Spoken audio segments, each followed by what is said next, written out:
Hello friends, welcome to the new fangled competition classes. दोस्तों, आप सभी का स्वागत है आपके अपने YouTube channel new fangled competition classes में। फ्रेंड्स, अगर आप सीटेट की प्रिपरेशन कर रहे हैं और आपकी जो सब्जेक्ट है वो साइंस एंड मैथ्स है, तो आप बिल्कुल सही जगह पे आए हैं, क्योंकि आपको हमारे चैनल पे सीटेट से रिलेटेड साइंस के जितने भी आपके टॉपिक्स हैं वो बहुत ही ईजी लैंग्वेज में मिलेंगे। अगर आप हमारे प्लेलिस्ट में जाकर देखेंगे तो वहाँ पे मैंने सारे टॉपिक्स आपके बहुत ही इजी लैंग्वेज में समझाए हुए हैं, ताकि अगर आपका कोई भी क्वेश्चन एग्जाम में लगता है तो आप उसे इजीली कर पाएँ। प्लस आपको क्या बेनिफिट मिलेगा हमारे चैनल से जुड़ने का, मैं डेली बेसिस पे आपके कम्युनिटी पे आपके क्वेश्चंस डाल रही हूँ जो आपके सीटेट से रिलेटेड है, जो आपके प्रीवियस ईयर में पूछे जा चुके हैं, प्लस जो और आपके और क्वेश्चन पूछे जा सकते हैं। कम्युनिटी पे अगर आप क्वेश्चंस को सॉल्व करेंगे तो आपको क्या बेनिफिट मिलेगा, आपके जो भी कंसेप्ट्स होंगे वो एकदम क्लियर होते चले जाएंगे और आप इजीली अपने एग्ज़ाम को क्रैक कर पाएंगे। आप फर्स्ट अटैम्प्ट में ही अपने एग्ज़ाम को क्रैक कर पाएंगे।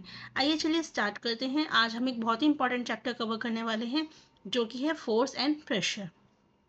आइए, so what is force? Force क्या होता है? बिफोर अंडरस्टैंडिंग कि फोर्स क्या होता है, पहले आप मुझे बताइए दोस्तों, क्या आप जानते हैं जब कभी भी कोई भी बॉल आपकी एक ग्राउंड पे चलती है, तो आपने जैसे बॉल को डाला तो वो एकदम तेज स्पीड में डालते हो, and with the passage of time धीरे धीरे धीरे धीरे वो जो आपकी बॉल है वो स्लो हो जाती है, वो धीरे हो जाती है। ऐसा क्यों होता है? ठीक है।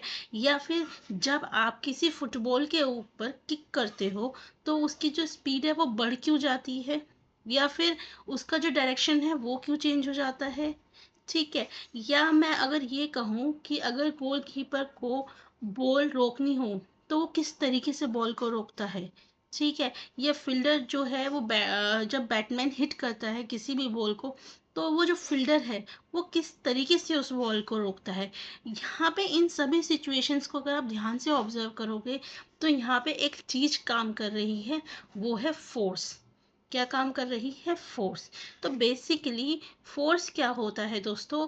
फोर्स होता है आपका पुश या पुल। हम कह सकते हैं जब हम किसी चीज को पुश करते हैं, पुल करते हैं, किक करते हैं, थ्रो करते हैं, कोई भी हम उसके ऊपर एक्टिविटी करते हैं, तो क्या होता है, उससे हमारे ऑब्जेक्ट के अंदर फोर्स लगता है। क्या लगता है? फोर्स लगता है। अगर हम मान लीजिए बॉल है, अगर हम इस बॉल पे किक करेंगे तो इस पे क्या लगेगा? फोर्स लगेगा। क्या लगेगा? फोर्स लगेगा, जिसकी वजह से क्या होगा, आपकी ये जो बॉल तेजी से चलने लगेगी। क्या करने लगेगी? मूव करने लगेगी। अब मान लीजिए यहाँ पे हमारा एक प्लेयर है, वो क्या कर रहा है, इस बॉल को रोकना चाह रहा है। अब इस बॉल को रोकने के लिए ये क्या कराएगा, ये भी अपना एक फोर्स लगाएगा, जिसकी वजह से जब इसके पास बॉल आएगी तो इस फोर्स की वजह से ये जो आपकी बॉल है वो क्या हो जाएगी? स्टॉप हो जाएगी। तो इन सभी की सभी एक्टिविटीज में हमारा क्या काम कर रहा है? फोर्स। ठीक है। फोर्स क्या कर सकता है? आपके किसी भी ऑब्जेक्ट को तेज कर सकता है, स्लो कर सकता है, और उसकी जो डायरेक्शन है मोशन की उसको चेंज कर सकता है। ठीक है। But exactly what is force? Force है क्या? तो आइए इसी को समझते हैं कि एग्जैक्टली फोर्स है क्या बच्चों। अगर हम साइंस में बात करते हैं तो क्या होता है, हमारा पुश और पुल, जब हम किसी ऑब्जेक्ट को खींचते हैं या उस पर कोई पुश लगाते हैं, ठीक है, तो उसे हम क्या बोलते हैं? फोर्स बोलते हैं। क्या बोलते हैं? फोर्स। इसका मतलब क्या है कि जब हम किसी भी ऑब्जेक्ट पे कोई भी मोशन करते हैं तो वो किसकी वजह से होता है? फोर्स की वजह से होता है। जैसे कि आप कोई चीज देखिए, पिक कर रहे हैं तो आप उस चीज को पुल कर रहे हैं, उसे खींच रहे हैं। ठीक है। तो वहां पे आपने क्या लगाया? फोर्स। किसी चीज को ओपन कर रहे हैं तो वहां पे भी फोर्स लगेगा। कोई चीज बंद कर रहे हैं, किक हिट कुछ भी कर रहे हैं, तो सभी सिचुएशंस में क्या लगता है? आपका फोर्स लगता है। जैसे कि एग्जाम्पल के तौर पे यहाँ पे एक हमारा एक हॉकी प्लेयर है, ये क्या कर रहा है, इस बॉल को हॉकी से किक कर रहा है, जिसकी वजह से क्या है, ये बॉल आपकी मूव करने लगेगी फास्ट। क्या करने लगेगी, फास्ट मूव करने लगेगी। तो बेसिकली ये हॉकी से इस पे क्या लगा रहा है, फोर्स लगा रहा है। सिमिलरली अगर मैं इसकी बात करती हूँ इस फील्डर की, तो ये क्या कर रहा है, एक मूविंग बॉल आ रही है तेजी से, इसको रोकने के लिए अपना हाथ आगे बढ़ा रहा है। ये किस लिए बढ़ा रहा है, सो दैट वो इस बॉल को रोक सके। तो बेसिकली वो इस पे क्या लगाने वाला है, वो एक फोर्स लगाने वाला है जिसकी वजह से ये बॉल रुक सके। ठीक है, चलिए अब आते हैं question, forces are due to interaction. अब यहाँ पे हम टॉपिक को समझेंगे, फोर्सेस किस वजह से होती है, इंटरेक्शन की वजह से। यानी कि जब दो चीजें होती हैं उनके बीच में कोई इंटरेक्शन होता है तब हमारा क्या होता है, फोर्स लगती है। जैसे कि मान लीजिए आपकी एक गाड़ी है, अगर यहाँ पे गाड़ी खड़ी हुई है और यहाँ पे एक पर्सन खड़ा हुआ है, तो क्या ये गाड़ी मूव करेगी, बिल्कुल नहीं करेगी। ठीक है, गाली अब इसने क्या करा, इस पर्सन ने इस गाड़ी के ऊपर पुश लगाया। क्या करा, इस गाड़ी के ऊपर एक पुश लगाया। जब उसने इसको पुश करा तो आपकी गाड़ी क्या करने लगी, मूव करने लगी। तो बेसिकली क्या हुआ कि जब ये दो object, object one, object two, ये दो ऑब्जेक्ट आपस में इंटरेक्ट हुए तो क्या हुआ, इनके ऊपर फोर्स लगा। तो हम यही चीज़ समझाना चाह रहे हैं यहाँ पे कि फोर्सेस कब होता है, जब दो ऑब्जेक्ट्स के बीच में इंटरेक्शन होता है या दो बॉडीज के बीच में इंटरेक्शन होता है, तब हमारा क्या लगता है, फोर्स लगता है। अब जैसे कि मान लीजिए यहाँ पे दो लड़कियां हैं, आपस में एक दूसरे को क्या कर रही हैं, पुश कर रही हैं। जो स्ट्रोंगर होगी वो जीत जाएगी, लेकिन पुश तो दोनों ही कर रही हैं ना आपस में। ठीक, यहाँ एक दूसरे को पुल कर रही हैं। यहाँ पे आप देखेंगे ये क्या कर रहा है, ये इस बैलगाड़ी को रोकने के लिए, इस काव को रोकने के लिए क्या कर रहा है, पुल कर रहा है जिससे कि भागे ना। तो बेसिकली आप इन सभी सिचुएशंस में देखेंगे कि क्या हो रहा है, आपके दो दो चीज़ हो रही है, पुश या फिर पुल। और ये किस लिए किया जा रहा है, अपने एक्टिविटी को करने के लिए। तो बेसिकली वो क्या कर रहे हैं, फोर्स लगा रहे हैं एक दूसरे के ऊपर। ठीक है, so the interaction of one object with one and another object results in a force between two object. जब एक ऑब्जेक्ट दूसरे ऑब्जेक्ट के साथ इंटरेक्ट करता है तो क्या होता है, उनके बीच में फोर्स लगता है। ठीक है, चलिए अब हम फोर्स के बारे में थोड़ा सा और समझेंगे। अब हमें यहाँ पे क्या समझना है, अभी हमने समझा कि फोर्स क्या होता है, और हमने क्या समझा कि जब दो ऑब्जेक्ट हमारे आपस में इंटरेक्ट करते हैं तो वो क्या करते हैं, आपका फोर्स लगाते हैं। अब हम बात करेंगे कि जो फोर्स होता है उसके मैग्नीट्यूड के बारे में। क्या, मैग्नीट्यूड के बारे में। तो मैग्नीट्यूड क्या होता है, देखिए यहाँ पे गेम फिगर में दिखाई हुई है, टग ऑफ वार। तो बेसिकली इस गेम में क्या होता है, दो टीम्स होती हैं और एक रस्सी होती है और एक लाइन बीच में खींच दी जाती है। ठीक, अब क्या करती हैं दोनों टीम, उस रस्सी को अपनी अपनी तरफ खींचने की कोशिश करते हैं, ये वाली टीम इधर, ये वाली टीम इधर। ठीक है, अब क्या होगा कि जिसकी टीम ज़्यादा स्ट्रांग होती है वो टीम अपनी तरफ सारा का सारा खींच लेती है रस्सी को। ठीक है, ये गेम आप सभी ने गेम खेला होगा अपने बचपन में। ठीक, तो बेसिकली मैग्नीट्यूड क्या होता है, मैग्नीट्यूड होता है फोर्स। वो फोर्स यानी कि कितने फोर्स के साथ वो इस टीम को खींचेगी सो दैट वो जीत जाए, उसी को हम क्या बोलते हैं, मैग्नीट्यूड बोलते हैं। और हमेशा याद रखिएगा, जब हम फोर्स सेम डायरेक्शन में लगता है तो हमेशा ऐड होता है, और जब अपोजिट डायरेक्शन में लगता है फोर्स तो हमेशा क्या होता है, सब्ट्रैक्ट होता है। ठीक है, फोर्स अप्लाइड जब किया जाता है सेम डायरेक्शन में तो वो एक दूसरे में ऐड हो जाता है। और अगर आपका जो दो फोर्स है वो एक्ट करते हैं अपोजिट डायरेक्शन में, तो हमारा जो नेट फोर्स होता है वो क्या होता है, उन दोनों फोर्सेस का आपका डिफरेंस होता है। ठीक है, आपके मान लीजिए ये एक आपका बॉक्स है। अब क्या होगा, एक आज एक लड़का है, वो इस बॉक्स को खींचने की, पुश करने की कोशिश करता है। ठीक, तो अब क्या है, वो इसको पुश नहीं कर पा रहा। अब यहाँ पे इसका एक दोस्त आया। ठीक है, अब वो भी इसी बॉक्स को इसी डायरेक्शन में पुश कर रहा है, तो अब इन दोनों का फोर्स क्या होगा, ऐड हो जाएगा, और ये जो बॉक्स है ये मूव हो जाएगा। लेकिन अगर मान लीजिए यहाँ पे एक बॉक्स है, एक फ्रेंड आपका इधर पुश करने की कोशिश कर रहा है और दूसरा फ्रेंड आपका इधर पुश करने की कोशिश कर रहा है, तो क्या होगा इस केस पे, जिसका ज़्यादा फोर्स होगा वो पुश कर पाएगा, और एक्चुअल नेट फोर्स कितना होगा, ज़्यादा मैक्स माइनस मिनिमम फोर्स। ठीक है, चलिए अब एक बार हमने कही पुश पुल, हमने सारी बात करी यहाँ पे। अब हम बात करेंगे कि आपके इस फोर्स की वजह से और क्या होता है, हमारे मोशन के अंदर भी चेंज आता है। किस में चेंज आता है, मोशन के अंदर भी चेंज आता है। जैसे कि मान लीजिए आपने यहाँ पे क्या करा, यहाँ पे एक पर्सन है, एक लड़का है, ये क्या कर रहा है, इस टायर से खेल रहा है, ये इस पे फोर्स लगा रहा है। ठीक है, इसको फास्ट में मूव करना है, लेकिन साथ में क्या करेगा वो, जैसे जैसे रोड आएगी उसमें उसकी डायरेक्शन को भी चेंज करता चला जाएगा। ठीक है, तो बेसिकली क्या है, a change in either speed of an object या उसके डायरेक्शन ऑफ मोशन में या दोनों में, उसको हम क्या कहते हैं, change in state of motion कहते हैं। दस फोर्स क्या कर सकता है, हमारा मोशन के अंदर भी चेंज ला सकता है। ठीक है, सो ये अभी तक का हमारा सार है जो हमने पढ़ा। ठीक, चलिए अब हम पढ़ेंगे नेक्स्ट, स्टेट ऑफ मोशन।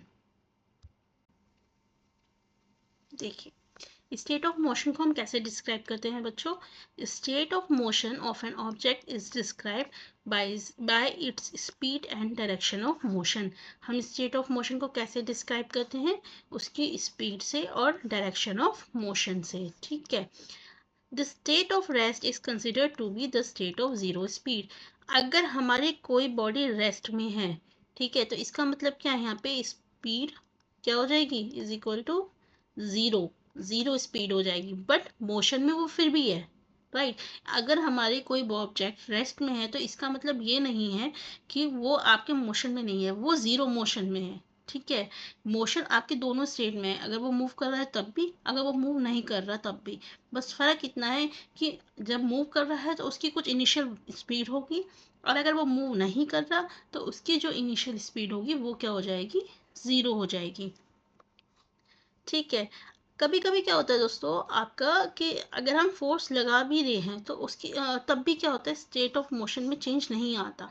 जैसे मान लीजिए अगर हम कोई ये हैवी सा बॉक्स ले ले हैं और इसके ऊपर हम कोई फोर्स लगाएं तो क्या होगा, क्या ये बॉक्स मूव करेगा, नहीं करेगा। बट इसका मतलब ये तो नहीं है ना कि आपने उसके ऊपर फोर्स नहीं लगाया, बस इतना हुआ है कि उस फोर्स, वो इतना फोर्स नहीं था कि आपके उस ऑब्जेक्ट को हिला सके। जैसे कि मान लीजिए अगर यहाँ पे दीवार है और अगर आप दीवार को पुश करते हैं, ठीक है, वो दीवार हिलेगी नहीं, लेकिन फोर्स तो आप लगा रहे हैं ना। ठीक है, लेकिन वो इतना फोर्स नहीं है कि वो उसे ओवरकम कर सके, बट आपका फोर्स है। तो स्टेट ऑफ मोशन कहता है कि हमारा ज़रूरी नहीं है कि आपका फोर्स लगाने के बाद भी आपके जो मोशन है या डायरेक्शन है या किसी ऑब्जेक्ट के अंदर मूवमेंट हो। ठीक है,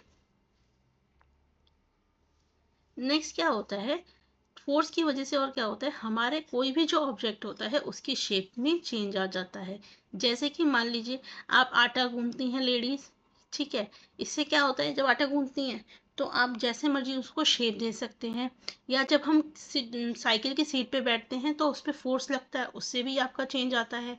ठीक, या फिर हम जैसे मान लीजिए बैलून है, बैलून को अगर हम दबाएंगे तो उससे भी शेप चेंज हो जाती है। सो बहुत सारे हमारे पास ऐसे एग्जाम्पल्स हैं जो ये कहते हैं कि अगर हम किसी भी ऑब्जेक्ट के ऊपर प्रेशर लगाते हैं यानी कि फोर्स लगाते हैं तो उससे उसकी जो शेप है वो चेंज हो जाती है। तो अभी तक हमने क्या पढ़ा, फोर्स की वजह से क्या हो सकता है, हमारा कोई भी ऑब्जेक्ट मूव कर सकता है रेस्ट में। क्या और क्या हो सकता है, कि स्पीड चेंज की जा सकती है, डायरेक्शन चेंज की जा सकती है, और क्या है, आपकी जो शेप है उसके अंदर चेंज किया जा सकता है। और हो सकता है थोड़ा इफेक्ट हो फोर्स की वजह से, और या फिर कम हो या ना भी हो, बट कुछ ना कुछ होता ज़रूर है, फोर्स एग्जिस्ट करती है। ठीक है, अब हम बात करेंगे किसकी, टाइप ऑफ फोर्सेस की। किसकी बात करेंगे, टाइप ऑफ फोर्सेस की। सबसे पहले हम बात करेंगे किसकी, मस्कुलर फोर्स की। जैसे ही नाम से पता चल रहा है, मसल्स, जहाँ पे हमारे मसल्स का यूज़ होता है। मसल्स, मस्कुलर फोर्स क्या होती है, जहाँ पे हमारे मसल्स का यूज़ होता है। जैसे कि मान लीजिए जब हम टेबल के ऊपर कोई बुक पड़ी होती है, तो क्या हम उस बुक को बिना टच करे उठा सकते हैं? नहीं उठा सकते। हमें अपनी फिंगर्स का यूज़ करना पड़ेगा, ठीक है, अपने हैंड्स का यूज़ करना पड़ेगा। तो basically what we are doing is हम हमारे मसल्स का यूज़ कर रहे हैं उस बुक को उठाने के लिए। या मान लीजिए आपके पास एक बाल्टी है, पानी की बाल्टी भरी हुई है और आपको उसे उठाना है। सो आप कैसे करोगे? आप हैंड्स का यूज़ करोगे। तो again you are using your muscles.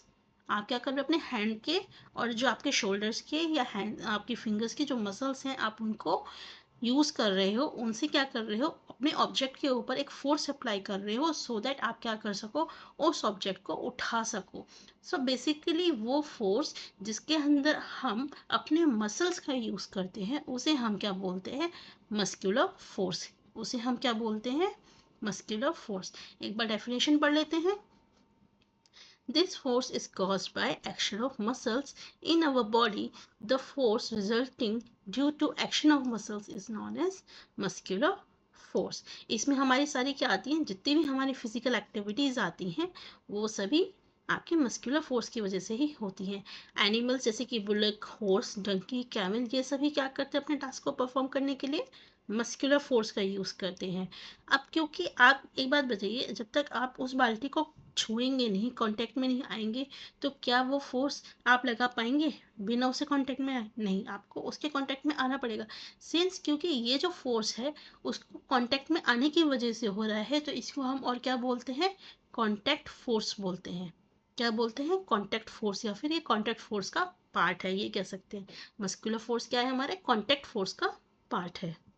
ठीक है। मस्कुलर फोर्स क्या करती है? ये हमारे को जितनी भी एक्टिविटीज होती हैं हमारी बॉडी के अंदर वो हमें परफॉर्म करने में मदद करती है। हम अपनी जितनी भी बॉडी के अंदर एक्टिविटीज करते हैं वो सब किसकी मदद से करते हैं? मस्कुलर फोर्स की मदद से करते हैं।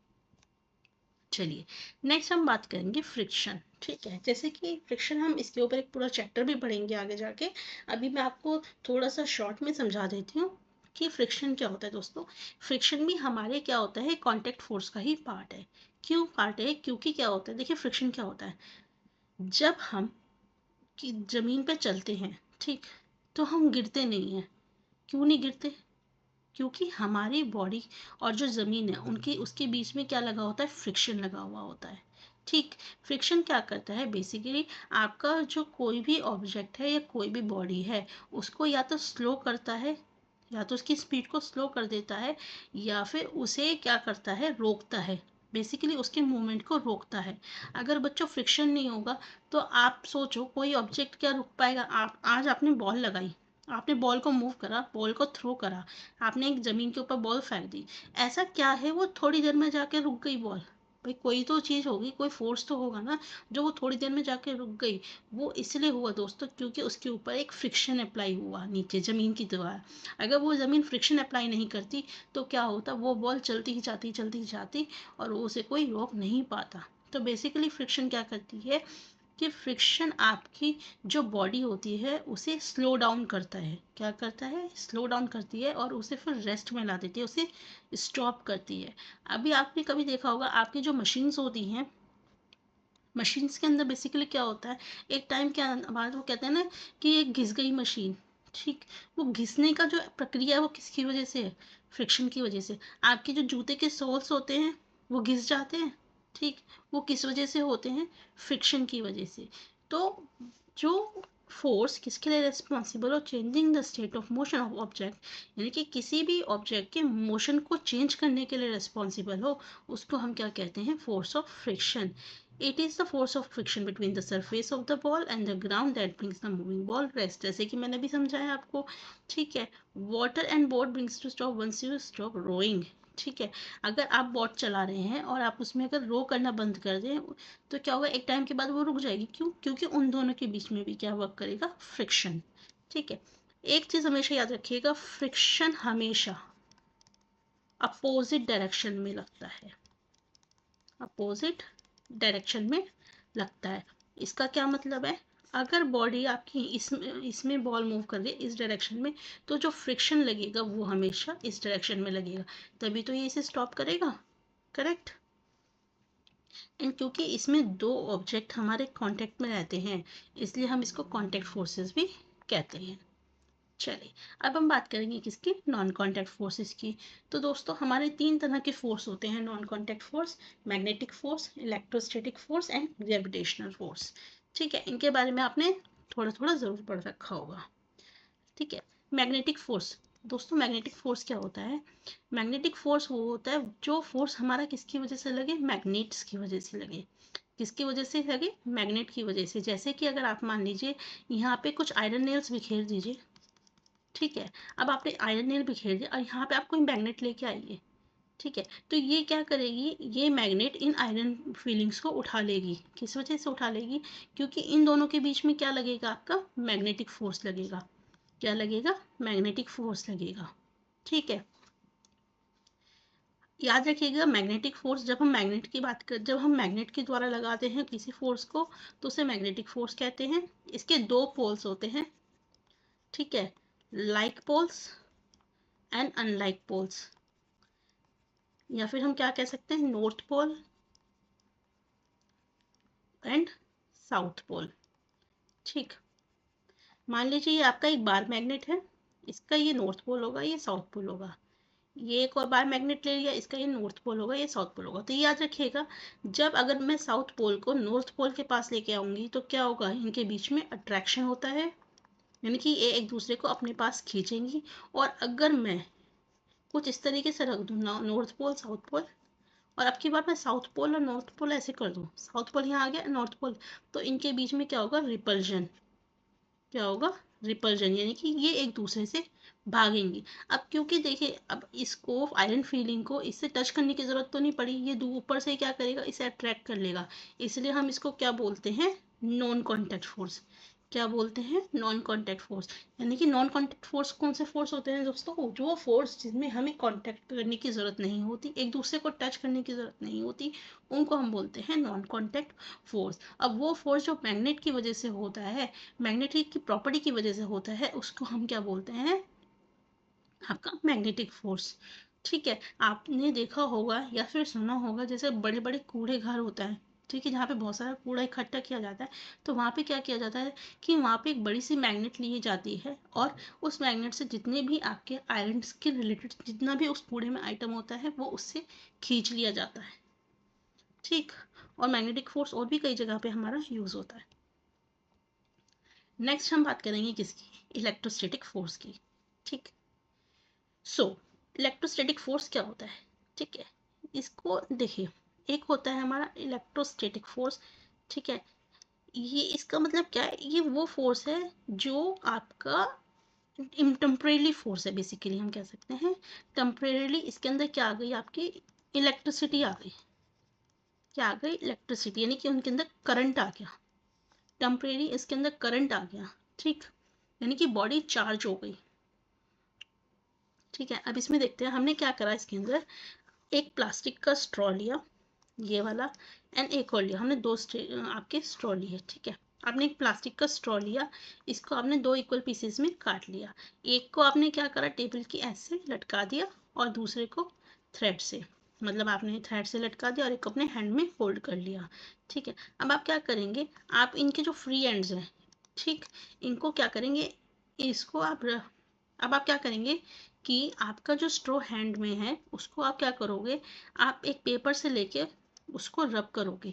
जब आप इस रब एंड को स्ट्रॉ के पास लेके आओगे जो आपने इस टेबल से टांगा है, तो उससे क्या होगा, ये दोनों एक दूसरे से क्या करेंगे, अच्छा ये याद रखिएगा, एक दूसरे से टच नहीं होने चाहिए। ठीक है, तो अब आप क्या करोगे, इस स्ट्रॉ को जब आप लेके आओगे, जो रब किया अर्लियर पेपर या फिर तो इस तो क्या होगा, वो एक दूसरे की तरफ अट्रैक्ट होंगे। क्या होंगे, अट्रैक्ट होंगे। क्यों होंगे, क्योंकि जिस आपने स्ट्रो को रब किया था उसने क्या ले लिया अपने ऊपर, इलेक्ट्रोस्टैटिक चार्ज, यानी कि वो बॉडी क्या हो चुकी है, अब आपकी बॉडी चार्ज हो चुकी है। तो वो फोर्स जो कि एक चार्ज बॉडी के द्वारा लगाया जाता है दूसरी चार्ज या अनचार्ज बॉडी पर, उसको हम क्या बोलते हैं, इलेक्ट्रोस्टैटिक फोर्स। अब क्योंकि इस फोर्स के अंदर भी इनको आपस में कांटेक्ट में आने की ज़रूरत नहीं है, तो ये भी हमारा किसका एग्जाम्पल हो जाता है, नॉन कांटेक्ट फोर्स का। किसका एग्जाम्पल हो जाता है आपका, नॉन कांटेक्ट फोर्स का। ठीक, नेक्स्ट हमारा लास्ट नॉन कॉन्टैक्ट फोर्स है ग्रेविटेशनल फोर्स, और इस फोर्स के बारे में आई थिंक हर बच्चे को पता है कि ग्रेविटेशनल फोर्स क्या होता है। ठीक है, वो फोर्स, ग्रेविटेशनल फोर्स क्या होता है दोस्तों, वो फोर्स जो हमारी अर्थ की ग्रेविटी की वजह से लगता है, अर्थ की ग्रेविटी की वजह से लगता है, उसको हम क्या बोलते हैं, ग्रेविटेशनल फोर्स बोलते हैं। इस फोर्स की वजह से क्या होता है कि हमारे जितने भी ऑब्जेक्ट हमारे एनवायरनमेंट के अंदर हैं, जितने भी ऑब्जेक्ट हमारे एनवायरनमेंट के अंदर हैं, वो क्या करते हैं, उस अर्थ की ग्रेविटी की वजह से वो नीचे की तरफ आपके आते हैं। फॉर एग्जाम्पल, ये हमारी अर्थ सरफेस है, तो आपका कोई भी ऑब्जेक्ट आपका यहाँ पे नहीं तैर सकता। क्यों नहीं तैर सकता, क्योंकि अर्थ क्या करती है, इसे अपनी तरफ खींचती है। क्या करती है, अपनी तरफ खींचती है। सो बेसिकली ग्रेविटेशनल फोर्स क्या है, एक अट्रैक्टिव फोर्स है। ठीक है, और अर्थ क्या कर रही है, अपनी तरफ खींच रही है, किसकी वजह से, फोर्स ऑफ ग्रेविटी की वजह से। ठीक है, तो आपने देखा होगा जैसे वाटर है हमेशा नीचे की तरफ आता है, कभी ऊपर की तरफ गया है। जब आप टंकी खोलते हैं, टैप खोलते हैं, तो पानी हमेशा नीचे की तरफ आता है, ऊपर की तरफ नहीं जाता। क्यों, क्योंकि उसके ऊपर भी ग्रेविटी वर्क कर रही है। ठीक है, सो इस तरह का जो फोर्स होता है उसको हम क्या बोलते हैं दोस्तों, ग्रेविटेशनल फोर्स। और ये ग्रेविटेशनल फोर्स चाहे ऑब्जेक्ट हमारा छोटा हो बड़ा हो, हर एक ऑब्जेक्ट पे हमारा क्या लगता है, ग्रेविटेशनल फोर्स लगता है। सो हमने अभी तक क्या पढ़ा, फोर्स क्या होता है, किसी भी ऑब्जेक्ट को पुश करना, पुल करना, फोर्स कहलाता है। फोर्स किसकी वजह से होता है, जब दो ऑब्जेक्ट हमारे इंट्रैक्शन में होते हैं, इंट्रैक्ट करें एक दूसरे से। फोर्स का मैग्नीट्यूड और डायरेक्शन दोनों होता है। ठीक है, फोर्स की वजह से क्या होता है, उसकी डायरेक्शन में, स्पीड में, सभी चीज़ों में चेंज आता है। फोर्स हमारे दो तरह के हो सकते हैं, contact and non contact forces. ठीक है, यहाँ तक दोस्तों हमने पूरा फोर्स के बारे में पढ़ा। In the next video we will be discussing about pressure. चलिए मिलते हैं नेक्स्ट वीडियो में। वीडियो अच्छी लगी तो लाइक, सब्सक्राइब, शेयर ज़रूर कीजिएगा। Thank you.